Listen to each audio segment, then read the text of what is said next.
He's about to start. All right, well, welcome everyone. We are in our fourth Renewable Energy Cohort session today, and we'll be diving into negotiating development agreements, where we'll learn about utility scale solar contracts, joint development agreements, and do a high level overview of some CDAs. You can go to the next slide. All right, we're going to do a quick recap of what we talked about on April 7th. And after focusing on negotiating development agreements, we'll end today's meeting in small group discussion. The meeting ends at 1 p.m.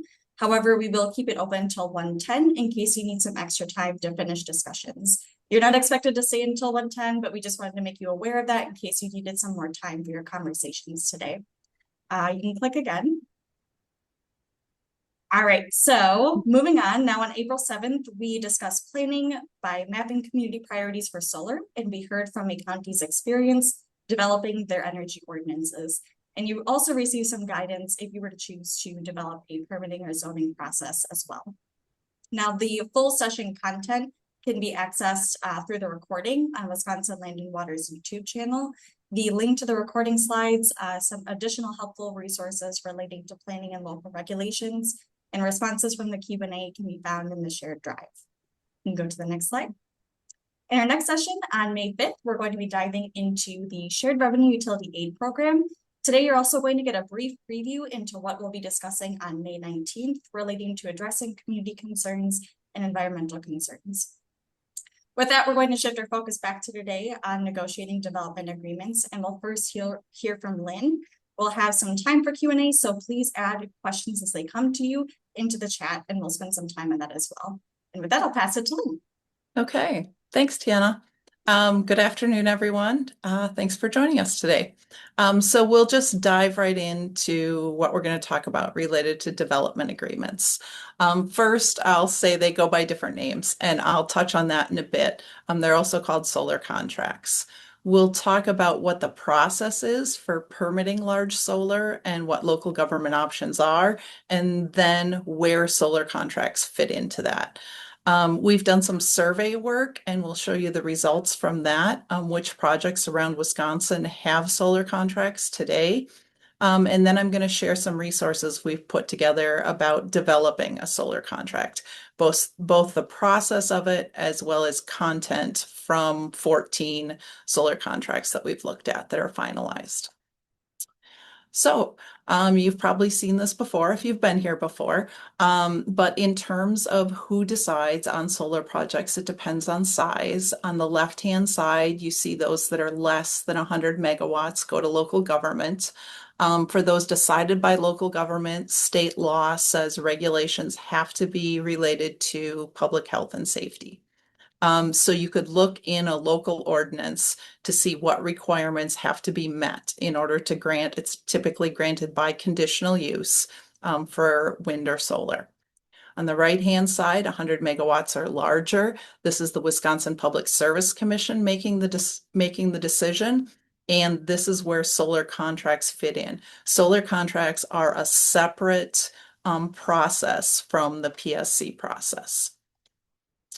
Okay, so what is a solar contract? This is when local government officials negotiate directly with the solar developer. It does not go through the PSC. It's the solar developer and the local government officials sitting down at a table to approve a contract in which both formalize their roles, their financial commitments, so they're ensuring compliance with local and state standards, and there can be other things added as well.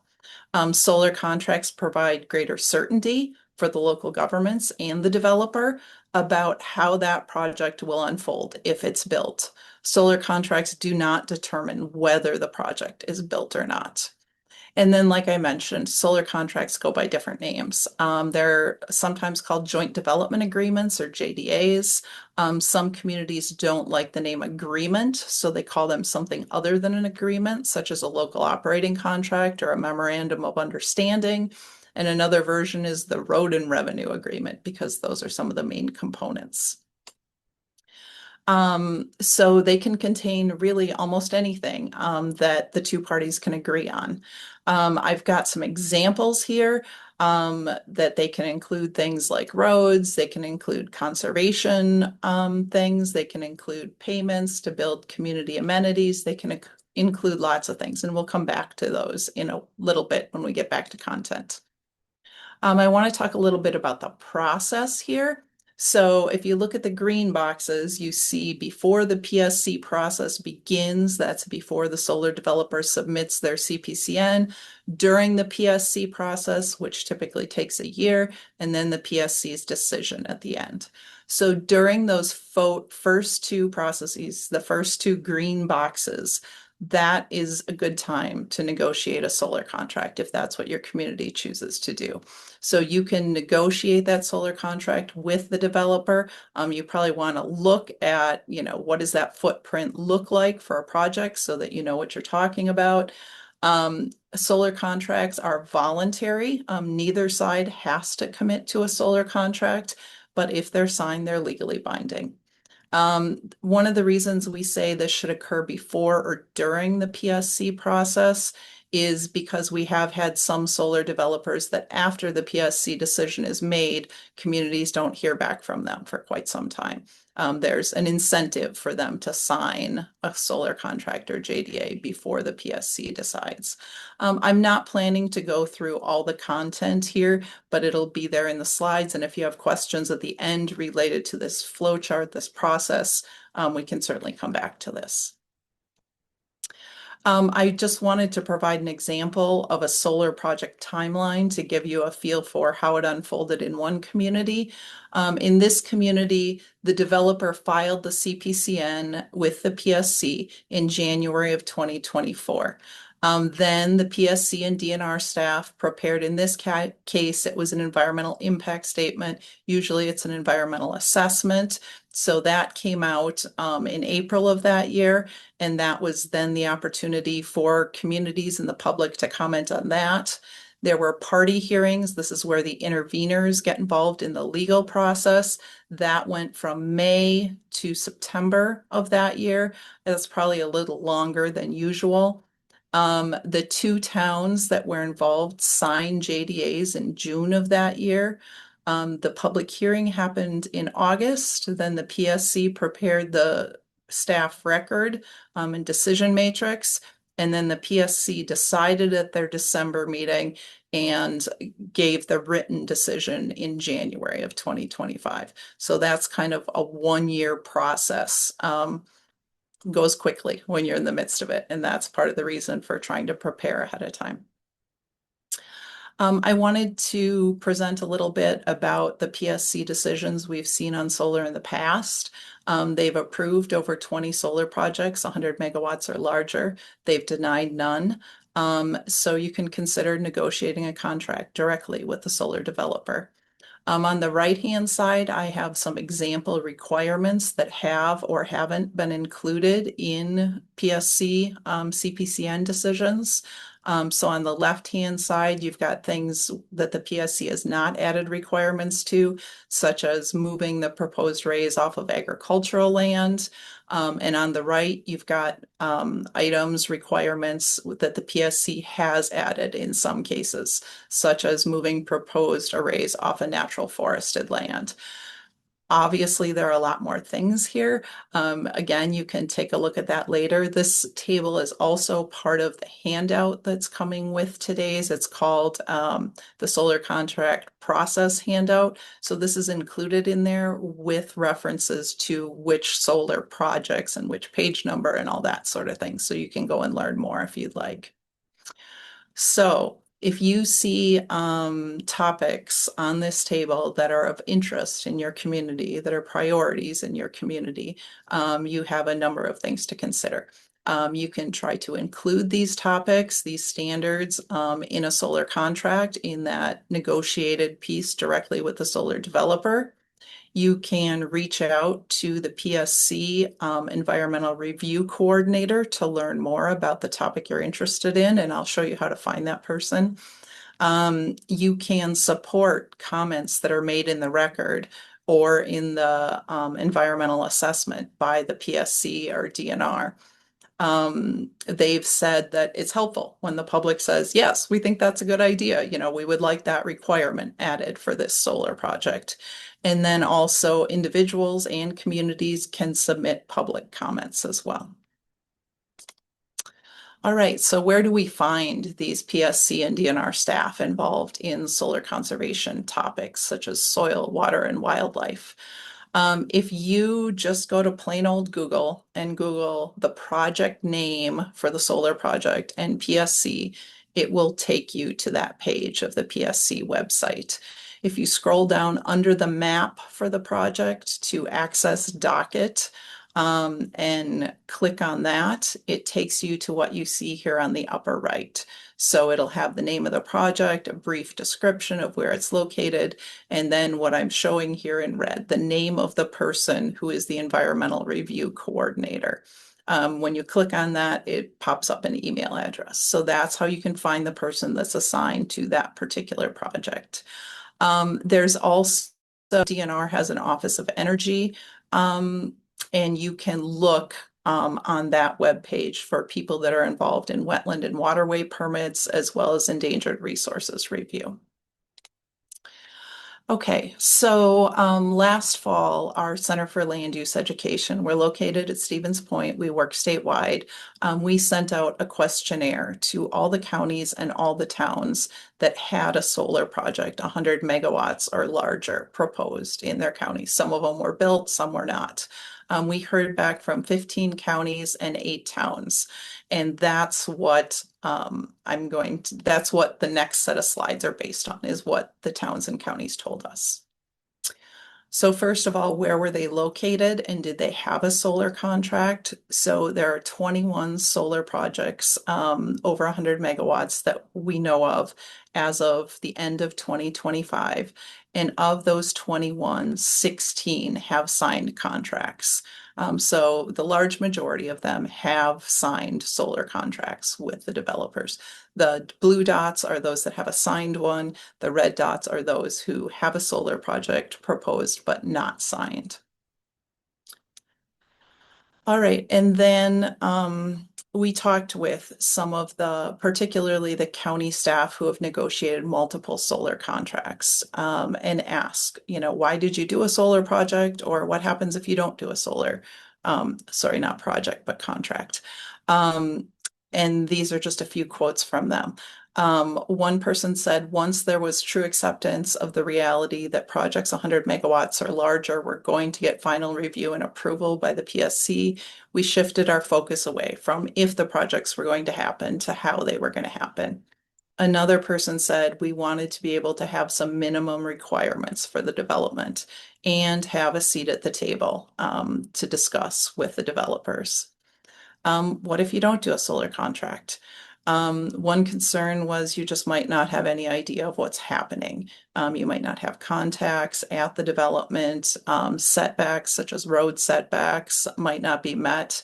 There could be conflicts with drainage or neighboring landowners. Another county person said not having a solar contract leads to confusion and inefficiency for both the local government and the developer.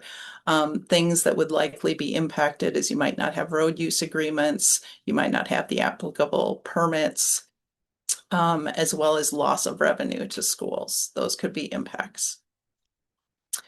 All right, so if we take those solar contracts or JDAs that were signed or not signed, in Wisconsin, we have 10 developers that have approved solar projects, 100 megawatts or larger.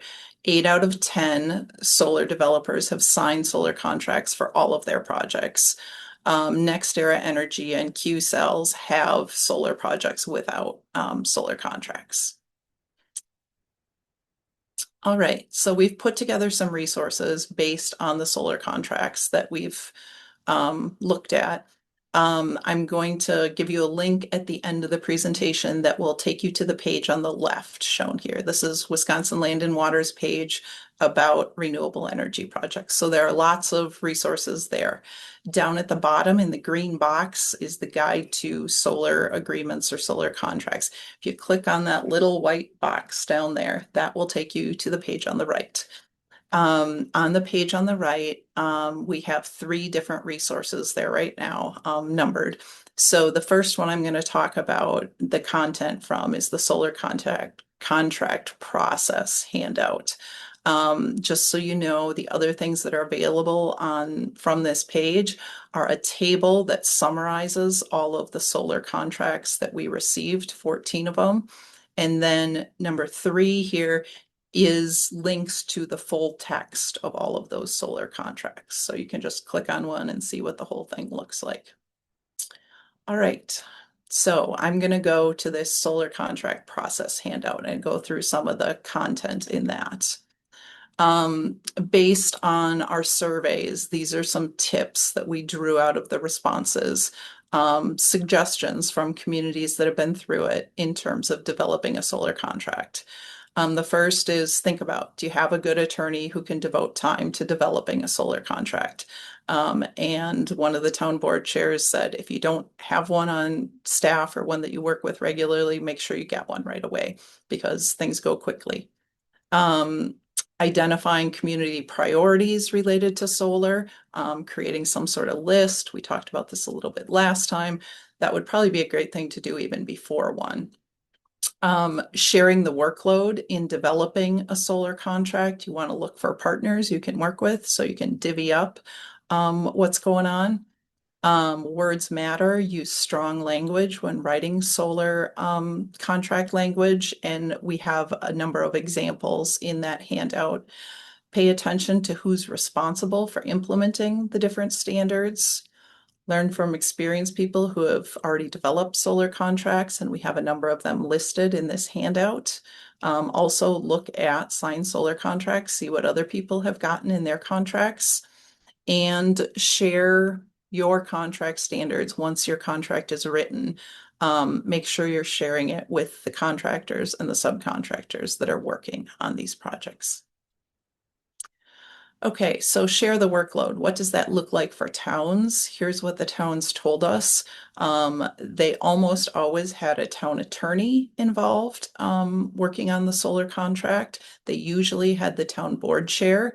Once in a while, they had outside counsel. They sometimes included the plan commission, fire EMS staff, road staff, and they also tapped into county staff, county planning and zoning staff, as well as land conservation staff. Sometimes they partnered with other towns or townships. They had a town supervisor and another town chair involved. So those were the people involved for the town solar contracts. At the county level, the most common people involved were the Corp Council, the highway road staff, planning and zoning staff, and land and water staff. Again, you've got fire EMS, towns, and in some cases, the county board chair or exec or the county administrator, the leading elected official. How many meetings did it take to complete the solar contract? These are the county results. You can see the most common number of meetings was 3 to 4 meetings is what it took. Sometimes more, 5 to 6 or 7 or more. And we did this same question with the towns, and for them, it took a few more meetings than it did for county solar contracts. Okay, do counties and towns work together on contracts? I've been asking this question a lot recently because I think it's important. And I'm hearing a whole mix of responses. But in some cases, they do develop the contract content together. Obviously, it only works if both the county and the towns are willing to sit down and discuss what should go in the contract. Obviously, the town officials live where the project is proposed and know the land, the neighbors, the culture the best. On the flip side, the counties have staff with expertise in land use and conservation. They can use that expertise to help develop contract language And during the construction process and beyond, they can be people who can help with compliance monitoring. Are the standards in the contracts being met? Sometimes the county, sometimes the town leads in working with the developer and then brings the others in later. In the end, the county and towns usually sign separate contracts, in part because they have authority over different roads, the county over the county roads, the town over the town roads. And also sometimes a group of towns will work together to develop a solar contract. That makes it easier for the solar developer, and you might be able to reach agreement and learn from one another in the process. Okay, so back to this. So we looked at number one. I'm going to show you number two. That's kind of the background here. I told you number three are the finished contracts. And coming soon, I'm hoping within a few weeks, we also have, it'll be a tab document where you can look up specific solar contract standards and see what different communities have done. Okay, so number two, this table looks like this. It's a giant Excel spreadsheet. It's not the prettiest thing in the world, but hopefully it's helpful. What we have is the standards down the left-hand side over here, and then the solar projects across the top. And you'll notice that right next to the standards is the most favorable text that we found. We don't pretend that this text is perfect, but based on the 14 solar contracts that we looked at, this is some of the most favorable language we found. But then you can look at a summary of each. Keep in mind, this is not complete language. If you want to include something in your solar contract on one of these topics, you want to go back to that solar contract and get the full language. Okay, so now let's talk about content. What goes in the solar contracts? First of all, it's totally up to the community and the developers. It could be almost anything, but there are things that are commonly found in these. I did some color coding. We'll see if this is helpful.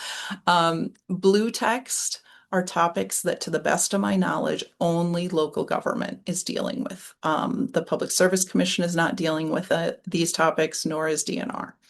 So for instance, the first one, use of local roads and obligations to repair those roads if they're damaged in the process of solar construction or decommissioning. As far as I know, it's only local governments that deal with that piece. Decommissioning, so I should back up a little bit. This list of standards is based on very common things that are included, and they're included for fiscal reasons and to have oversight over the project. Okay, so use of roads and road repair, decommissioning. So this is taking down the solar project. There is some information, a cost estimate in the CPCN application, but there's not all the information you need in terms of who's going to fund it, how they're going to fund it, and when they'll be required to remove solar equipment at the end of the project. Establishing lines of communication, compliance, enforcement if necessary. That's important, and we have a section on that. Drainage, ditches, as well as if you have tiles in the area, if those are broken, dealing with those. We have state law that requires revenue sharing for local governments, so that is not blue. However, we don't have state law for lost tax revenue to school districts and tech colleges, so that's a good thing to include. And then a number of communities have gotten professional fee reimbursement for attorney time or engineer time, possibly also for having a third-party inspector on a solar project. We haven't seen that happen that I'm aware of yet. There are a number of other standards that could be included, and I'll just summarize conservation standards on the left, from soil and water to wildlife, and then on the right, additional standards such as roadway setbacks, grazing, funding, visual concerns, things like that. Okay, so I'm going to jump into a few of these, and I see where we're at time-wise. It looks like we have about 5 minutes left here. So building a solar project can do road damage. So this is a list of different points to cover in a contract. Weight limits and speed limits, penalties if the large trucks are on non-designated roads. There's a list of roads that are agreed to, that these are the roads that'll be used to bring equipment in and out. Assessing the roads before the project, assessing them again after the project is built, seeing what damage was done. Those are the main pieces. Decommissioning, there is a decommissioning plan submitted to the PSC. Take a look at that. Here are a number of questions and topics to address in a solar contract. So who pays for the decommissioning and how is that paid for? When is the money set aside? When is it available to the local government? When is a project decommissioned? How long after it stops operating will it be decommissioned? And what equipment will be removed? Will it be all equipment? Will it be equipment down to a certain depth? How will that work? There's also an opportunity to do stormwater management and erosion control. The DNR does have standards on that. The DNR standards address a one-year storm. If you're looking for larger storms, to capture the runoff from larger storms, this is something to include in your solar contract. And then these are some tips that were provided by some DNR staff that manage stormwater on solar sites. So to consider as you move forward. Public safety and emergency management staff, getting an emergency response plan so that you know both who's in charge as well as maps identifying the locations of high voltage areas, batteries, chemical, fuel storage areas, things like that. And I did find this link that talks about fire safety for solar systems. So that's something you can check into. And then siting and fencing to reduce impacts on wildlife. So they're required by National Electrical Code to have fences around the entire piece and all the arrays and the substation.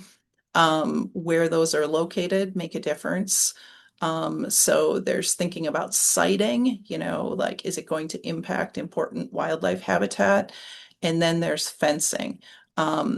Many times they'll refer to wildlife permeable fencing that needs to be defined to be useful. And there are some examples here. So this is me in front of a fence around a solar array.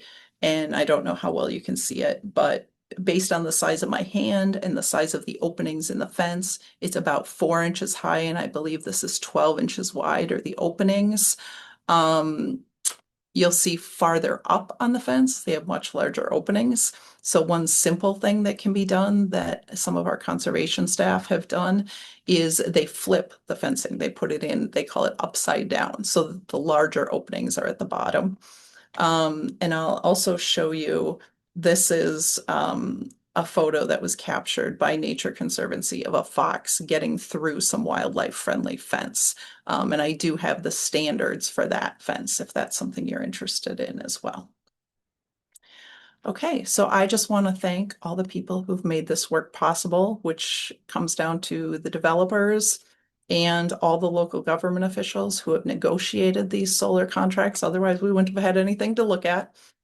Wisconsin Land and Water and the county code administrators. I had 2 collaborators here at CLU, our reviewers, which included Diane and Tiana, and DNR staff who recommend conditions, conservation conditions on solar projects. So I will stop there. And do you want to keep going, Tiana, and take questions at the end, or what's your preference? Yeah, we can take questions at the end. Okay, great. So I would just say, here's the QR code, but Tiana will also send you that information. So, all right. Great, thanks, Lynn. Before we move into Q&A, we are going to do a very brief introduction to community benefits agreements, which we'll discuss a lot more extensively on May 19th. So this is really just to kind of give a preview of what that looks like. So we're going to start off with chatting about some of the realities and challenges, and then discuss how these agreements kind of help address some of those. So local governments are navigating, and communities, a really complex role in solar and wind projects. Back on March 10th, we discussed why we're seeing an increase in energy projects in Wisconsin. And then the last two sessions, we talked about how projects are regulated at both the state and local level. So when a project is introduced, local governments are often hearing from several different sides. Developers are looking for a clear path for a project to move forward. And at the same time, residents want to understand how this is going to affect their community and what benefits they'll get from the project. This can really leave a lot of people like staff and officials in the middle of trying to understand state regulations, coordinate with developers, and respond to community concerns all at once. And that's the position that some of you are in right now, have had experience with, or are trying to learn more about what that looks like. You can move on to the next slide. Thank you. So building off of what we just heard from Lynn, we'll discuss a little bit more about JDAs and CBAs and how these two relate to one another. So JDA, joint development agreements, we see are typically negotiated between local governments and the developer.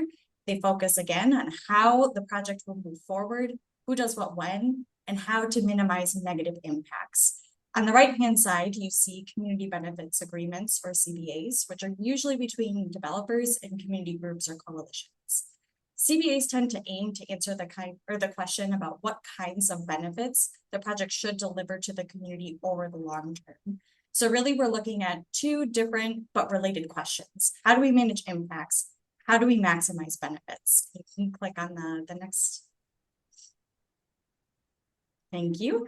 A single contract can seek to address both of these questions, but those responsibilities and who negotiates all of these items does not necessarily have to sit with one person or group. Next slide. Now, if local governments and residents felt that it was in their best interest to formalize community benefits into a contract, there are a couple ways governments can still play a really strong role without having sole ownership for how those benefits end up getting decided. So signaling expectations early whenever possible. We know that sometimes it's a challenge in engaging with developers, but setting the tone that community engagement and benefit discussions are expected as part of the process. Secondly, local governments can act as a convener of different groups, pointing people to who they should talk to. You can bring developers and community groups to the table, help structure what those conversations look like, facilitate input on benefits, whether it's something like an ongoing community fund or one-time payments for certain infrastructure improvements and more, which we'll discuss more on the 19th. Go back one slide. That's okay. And lastly, Lynn touched on this a bit, but aligning with your existing authority that you do have. Development agreements are not required under state law, but they are becoming more common in Wisconsin. A lot of projects that we talked about already include joint development agreements, and once this agreement is finalized, they do get submitted to the Public Service Commission, depending on when the contract is signed. Move on to the next slide. Thank you. So when you are thinking about your role, whether you are a local government official or staff person or a community member, there are options for how these contracts can be structured or approached. You might have complementary agreements or clearly defined community priorities that are then brought into negotiations for a solar contract. This can create less pressure on local governments to act as the sole negotiator to define benefits on behalf of everyone. Developers in this process would hear directly from residents, which give them a clear understanding of what the community wants for long-term measurable benefits from the project. In some cases, those benefits can again be incorporated directly into a development agreement. So all that to say, a key takeaway is that if your role as a local government staff person or official, you can negotiate a contract. You can also help create conditions where the developer engages with the residents. Neither of these decides whether a project is going to be approved, but a development contract can maximize protections for project impacts and measurable benefits to the community. Next slide. So this was a very high-level introduction into community benefits agreements. And I just want to let you all know on May 19th, we're going to go a lot deeper into community benefits agreements and community benefits plans, and especially how they can help address community environmental concerns.